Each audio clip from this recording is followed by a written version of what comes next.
Ma'am আসবো। Ma'am আসবো। হ্যাঁ যা বস। বাচ্চারা তোরা বই বের কর। হ্যাঁ ম্যাম।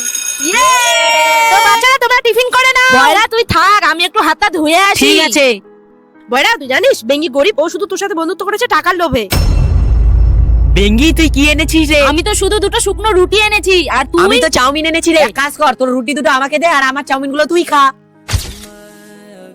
বয়রা শোন, তোকে আমি কতবার বলেছি তোর ওই গরিব বন্ধুর সঙ্গে মিশবি না। তোকে না, তোর টাকাকে ভালোবাসে।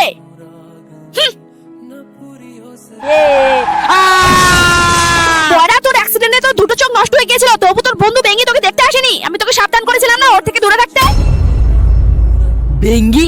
আরে বেঙ্গি তুই এখানে কেন? তুই তো কয়েকদিন ধরে স্কুলেও আসিসনি। কাকু বেঙ্গির কি হয়েছে? আসলে বাবা, বেঙ্গির একটা বন্ধু ছিল, তার অ্যাক্সিডেন্টে দুটো চোখ হারিয়ে ফেলে। আর বেঙ্গি তাকে তার দুটো চোখে দিয়ে দেয়। বেঙ্গি